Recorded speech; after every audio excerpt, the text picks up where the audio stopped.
سچائی والی زندگی گزاریں۔ دوسرا، حضور نے ہمیں ایک اخلاق بڑا سکھایا، وہ یہ ہے کہ رزق ہمیشہ پاک صاف کھائیں۔ رزق ناپاک ہو نا، رزق ناپاک ہو تو وہ بیماری لائے نہ لائے بے سکونی ضرور لاتا ہے، بے قراری ضرور لاتا ہے۔ امام شافعی رحمۃ اللہ تعالی علیہ کی خدمت میں جب کسی نیک آدمی کے گھر سے کھانا آتا تھا نا، حلال رزق، تو امام صاحب زیادہ کھاتے تھے۔ لوگ کہتے تھے حضور آپ روٹین سے زیادہ کیوں کھاتے ہیں؟ کہتے ہیں یار یہ رزق اتنا حلال ہے، جہاں جہاں جاتا ہے نور ہی بنتا جاتا ہے۔ اور آپ دیکھیں کہ جو حرام لقمہ ہوتا ہے نا، پیسے زیادہ نہیں ضروری ہوتے، پیسے برکت والے ضروری ہوتے۔ پیسے زیادہ ہوں لیکن ان میں برکت نہ ہو تو پتہ ہی نہیں چلتا، لاکھوں آئے تھے اللہ جانے کدھر گئے۔ لیکن وہ برکت والے ہوں نا، برکت والے، تو کلو کھجوریں دی تھی نبی پاک نے حضرت ابو ہریرہ، اور کہا تھا دیکھنا نہ اندر کیا ہے، بس کھولتے رہنا کھاتے رہنا۔ فرماتے ہیں حضور کا زمانہ ظاہری بھی ساری کھائیں، حضرت ابو بکر کے دور میں بھی ساری کھائیں، حضرت عمر کا زمانہ 10-11 سال کا نکالتا رہا اور کھاتا رہا۔ اب تنگی یہ داماں پہ نہ جا اور بھی کچھ مانگ، کھاتا رہا۔ وہ تو حضرت عثمان غنی کے زمانے میں وہ برتن گم ہو گیا، ورنہ رزق تھوڑا ہو برکت والا ہو، وہ دور اچھا تھا یار۔ جب اماں سویرے سالن دے کے کہتی تھی کہ ہور نہیں ہو ملنا، دوجیاں نو بھی دینا ہے، وہ دور اچھا تھا۔ جب اماں رات کو کہتی تھی نا کہ اتو لے آؤ نہ کڈ کے اور رات دیاں روٹیاں، تھوڑا جہا پانی لائیے تے انہاں نو گرم کریے، رزق ضائع نہیں کریے، وہ بڑا اچھا زمانہ تھا۔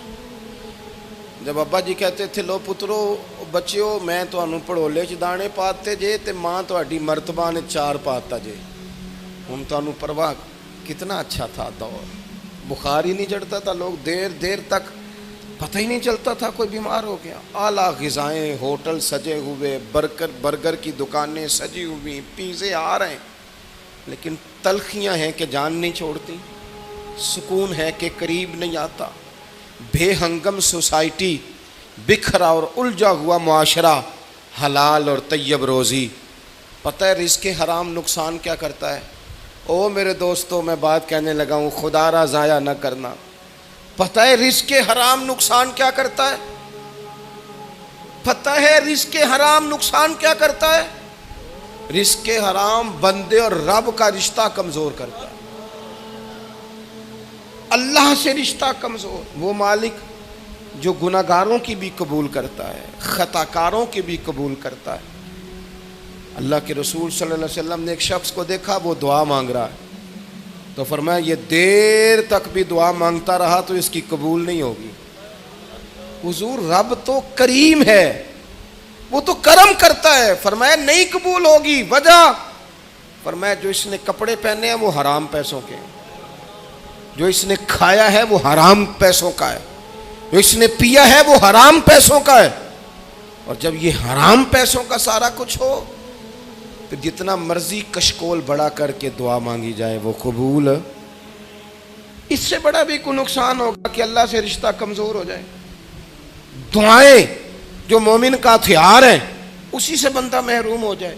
لقمہ حلال طیب، ہمارے ہاں ترتیب بدل گئی ہے، ہم رزق کے معاملے میں او بھائی اگر گوشت مردار جانور کا ہو کھا لیں تو الٹی آ جاتی ہے نا جی، وہ کسی نے کان میں کہا کہ مردار ہے، تو اگر 5 لاکھ حرام ہو تو پھر بھی الٹی آنی چاہیے۔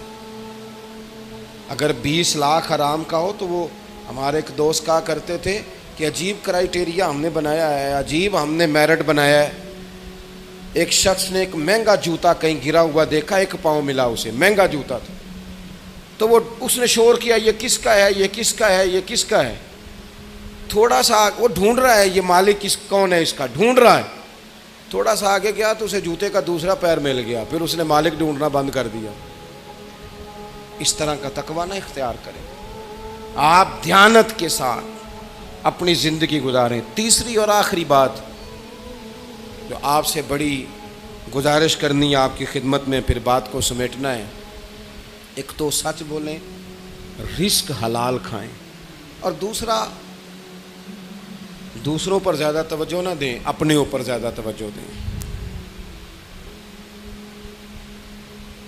ہمارے صاحب رحمۃ اللہ علیہ فرمایا کرتے تھے کہ جب تقریریں کرنے لگ جاتا ہے نا بندہ، واعظ و نصیحت کرنے لگ جاتا ہے، لکھنے لگ جاتا ہے، تو اسے کئی دفعہ نا محسوس ہوتا ہے کہ میں کوئی نیک آدمی ہوں۔ مسند امام احمد بن حنبل میں روایت موجود ہے، ایک شخص نے کہا تھا حضرت عمر سے کہ میں تقریر کیا کروں، فرمایا نہیں تو رہنے دے۔ کہا جناب میں نے کتاب و سنت کو پڑھا ہے۔ تو آپ فرمانے لگے تقریر کرتے وقت کئی دفعہ بندے کو احساس ہوتا ہے کہ میں نیک ہوں، تو یہ بھی تو ایک مسئلہ ہے نا۔ ہم نے نا زیادہ توجہ دوسروں پر دینی شروع کر دی۔ جب انسان کی توجہ اپنے آپ سے ہٹ جاتی ہے نا، کوئی بھی چیز ہے جب تک آپ اس پر توجہ دیتے رہتے ہیں وہ چیز ٹھیک رہتی ہے۔ ہماری توجہ دوسروں پر زیادہ ہو گئی ہے، فلانا کیا کر رہا ہے، فلانا کہاں پہنچ گیا ہے، فلانا کدھر چلا گیا ہے۔ ہماری توجہ جب تک اپنے اوپر تھی تھوڑی سی، ماحول اور تھا، ہمیں سب کا پتہ ہوتا ہے فلانا کیا کر رہا ہے، پیسے کہاں سے کما رہا ہے۔ کچھ تھوڑی توجہ اپنے اوپر کریں، اپنے آپ سے پوچھیں کہ وہ بھی تو دور تھا نا جب تو پکا نمازی تھا۔ اپنے آپ سے پوچھیں کہ ایک ٹائم وہ بھی تیرے اوپر گزرا ہے جب تیرا دل بڑا نرم تھا لوگوں کے لیے۔ سوال کریں اپنے آپ سے کہ وہ دن کدھر گئے جب میرا تہجد پڑھنے کو دل کرتا تھا۔ رمضان شریف کے دن فضیلت والے ہیں، لیکن احکام جو رمضان میں ہیں وہ رمضان کے بعد بھی ہیں۔ میری بات کی سمجھ آ رہی ہے؟ رمضان میں ثواب زیادہ ہے، لیکن نماز رمضان میں بھی فرض ہے، رمضان کے۔ میں نے عید کے بعد کہا تھا دوستوں سے، عید سے پہلے بھی کہا تھا، اور راشن ونڈن والے لوگ کو عیدوں بعد بھی بھوک لگ دیجئے۔ غریب کو نا بعد میں بھی ضرورت ہوتی ہے۔ عید گئی ہے، رمضان گیا ہے، عید گزری ہے، تو شادیوں کا سیزن آیا ہے۔ مسلمان نیکی کریں، جب بیٹی کی شادی کا پیغام آئے تو سستا کر دیں سامان، تھوڑا ریلیف دیں بچی کے باپ کو، تھوڑی آسانی دیں، اپنے اعمال پر توجہ کریں، ساری کی ساری توجہ سامنے والے پر۔ لوگ تلخ بھی آئیں گے آپ کے پاس، سارے لوگ ٹھیک نہیں آئیں گے، پر آپ نے بندہ دیکھ کے نیکی کرنی ہے کہ رب رسول کو دیکھ کے کرنی ہے؟ اپنے اوپر تھوڑی توجہ۔ ہماری توجہ زیادہ دوسروں کی جانب ہو گئی ہے، دوسروں کی جانب۔ اس کا نقصان ہمیں یہ ہوا ہے کہ ہماری اپنی تربیت میں کمی آئی ہے، اپنی روحانی ترقی رک گئی ہے۔ بس بات ختم کرنے لگا ہوں۔ حضرت موسیٰ کلیم علیہ السلام سے ایک دفعہ فرمایا گیا تھا کہ آپ کی بستی میں جو سب سے نیک آدمی ہے نا، اسے ڈھونڈ کے لائیں۔ اب جسے حضرت موسیٰ نیک کہیں گے وہ کتنا کو نیک ہوگا؟ حضرت موسیٰ کلیم اللہ علیہ السلام عرض کی مالک یہ میں بندہ ڈھونڈ کے لائیں، یہ سب سے نیک ہے۔ اب حکم ہوا اس بندے سے کہیں کہ یہ بستی میں سے سب سے گناہگار آدمی ڈھونڈ کے لائے۔ مجھے بتائیں اگر یہ ڈیوٹی میری لگتی گناہگار بندے ڈھونڈنے کی، یا آپ کی لگتی، تو یا میں نے خود نیک بچنا تھا، یا جو میرے پیچھے ہاتھ باندھ کے چلتا ہے اس نے نیک بچنا تھا۔ باقی تو اللہ خیر کرے، اور نیک ہے ہی کوئی نہیں۔ حضرت موسیٰ نے اس نیک آدمی سے کہا کہ اب آپ گناہگار کو ڈھونڈ کے لائیں، تو اس نے ہاتھ باندھ دیے، کہا حضور مشکل کام ہے۔ کہا آپ نے ہی ڈھونڈنا ہے۔ اللہ کے پیغمبر کا حکم ملا، اس شخص نے کہا مجھے 3 دنوں کی مہلت دیں۔ 3 دن کی مہلت دی، میں چوتھے دن مقررہ وقت پر فلاں جگہ حاضر ہو جاؤں گا۔